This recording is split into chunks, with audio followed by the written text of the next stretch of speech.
জানিয়ে দেব বাংলার সর্বশেষ আপডেট সংবাদ। শুনতে সংবাদ শিরোনাম।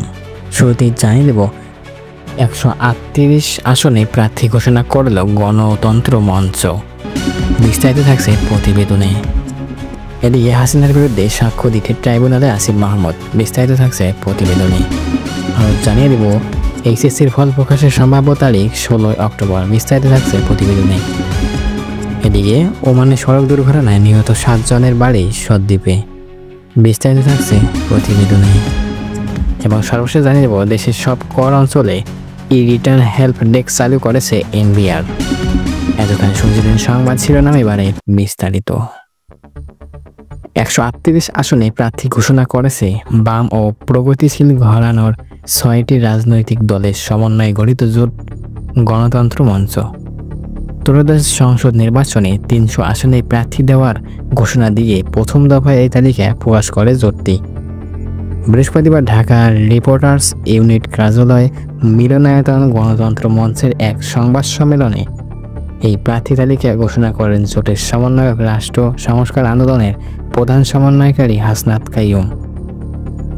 138 আসনের তালিকার মধ্যে গণতন্ত্রের মঞ্চে 6টি দলের শীর্ষ নেতাদের মধ্যে রয়েছেন বগুড়া 2 নাগরিক ঐক্যের সভাপতি মাহমুদুর রহমান মান্না, ঢাকা 8 আসনের বাংলাদেশ বিপ্লবী ওয়ার্কার্স পার্টির সাধারণ সম্পাদক সাইফুল হক। জানা গেছে গত 7 সেপ্টেম্বরে ত্রয়োদশ জাতীয় সংসদ নির্বাচনের জন্য রাজপথের সঙ্গী যুগপথ আন্দোলনের জোট ও দলগুলোর কাছে তাদের সম্ভাব্য প্রার্থী তালিকা চায় বিএনপি।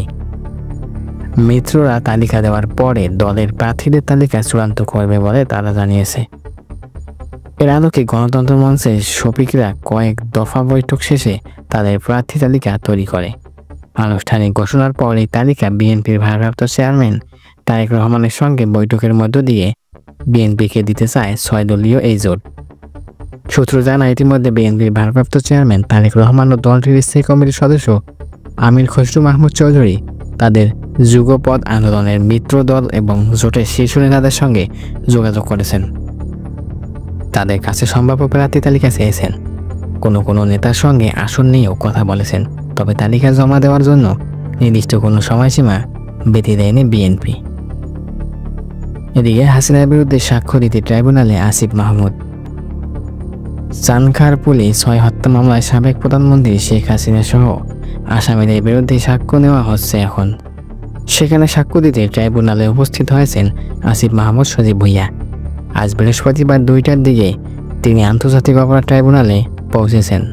ট্রাইব্যুনালে আজ 10ম দিনের মধ্যে সাক্ষ্য গ্রহণ করা হচ্ছে। এর আগে জুলাই গণঅভ্যুত্থানের অন্যতম সমন্বয়ক এই মামলা তদন্ত কর্মকর্তার কাছে জবানবন্দি দেন। সেখানে আসিফ উল্লেখ করেছেন, জুলাই গণঅভ্যুত্থান চলাকালে সমন্বয়কদের কাছ থেকে জোরপূর্বক ভিডিও বার্তা নিয়েছেন টিভি। তখন তাদের বলা হয়েছিল সেটা তৎকালীন প্রধানমন্ত্রী ও স্বরাষ্ট্রমন্ত্রীকে দেখানো হবে। তবে পরবর্তীতে এই ভিডিও সামাজিক যোগাযোগ মাধ্যমে প্রকাশ করে দেয় ডিবি।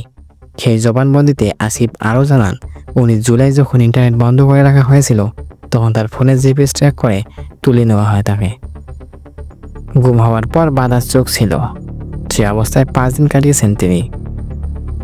সেই 5 দিন কোথায় রাখা হয়েছিল তাকে সেটা জানতেন না তিনি। 5 আগস্টের পর প্রধান উপদেষ্টার সঙ্গে আয়নাঘর পরিদর্শনকালে গুম অবস্থায় থাকা ঘর বলে শনাক্ত করতে পারেন তিনি। এদিকে এইচএসসির ফল প্রকাশের সম্ভাব্য তারিখ 16 অক্টোবর। চলতি বছরের এইচএসসি ও সমান পরীক্ষার ফলাফল আগামী 16 অক্টোবর প্রকাশের বিষয়টি একমত পোষণ করেছে শিক্ষা বোর্ডের চেয়ারম্যানরা। বৃহস্পতিবার আন্তঃশিক্ষা বোর্ড সমন্বয় কমিটির সভায় প্রাথমিকভাবে এই সিদ্ধান্ত নেন তারা। এদিন দুপুর 2:30টার দিকে সভায় উপস্থিত ছিলেন শিক্ষা বোর্ডের চেয়ারম্যান এই তথ্য নিশ্চিত করেছেন।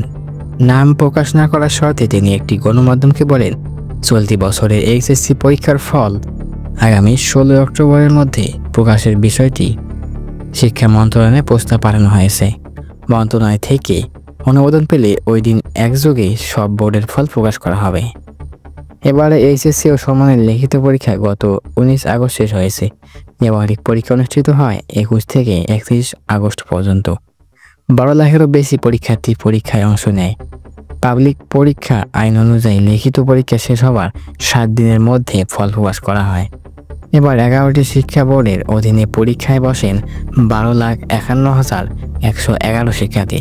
তাদের মধ্যে 6,18,015 জন ছাত্র এবং 6,33,096 জন ছাত্রী।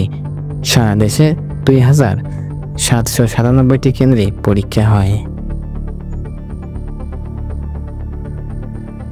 এদিকে ওমানের ভয়াবহ দুর্ঘটনায় নিহত 8 প্রবাসীর মর্মান্তিক মৃত্যু খবরে চট্টগ্রামের সন্দ্বীপের সারিকাইত সহ পুরো সন্দ্বীপ জুড়ে নেমে এসেছে শোকের ছায়া।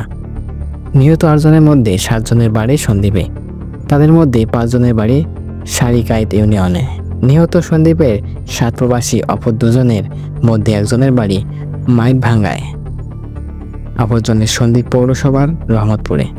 এছাড়া দুর্ঘটনায় নিহত অন্যান্য প্রবাসী আলাউদ্দিন রাউজান উপজেলার ঠিকাদার ইউনিয়নের ইউসুফের ছেলে বলে জানা গেছে। এ দুর্ঘটনায় একমাত্র বেঁচে যাওয়া গাড়ি চালক ওমান দুখুম হাসপাতালে চিকিৎসারত অবস্থায় রয়েছেন।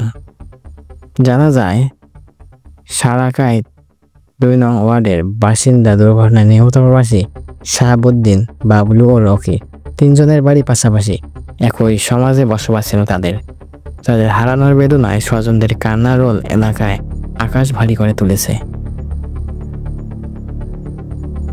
এদিকে দেশের সব কর অঞ্চলে রিটার্ন হেল্প ডেস্ক চালু করেছে এনবিআর। এতে বলা হয়েছে, সারা দেশের সকল কর অঞ্চলে রিটার্ন বিষয়ক সেবা প্রদান করার লক্ষ্যে রিটার্ন হেল্প ডেস্ক স্থাপন করা হয়েছে।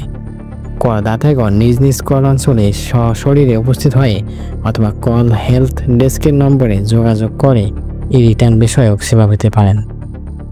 প্রেস বিজ্ঞপ্তিতে আরও জানানো হয়েছে, রিটার্ন সংক্রান্ত যে কোনো সমস্যা করদাতাদের সহায়তায় প্রদানের জন্য জাতীয় রাজস্ব বোর্ড একটি কল সেন্টার স্থাপন করেছে।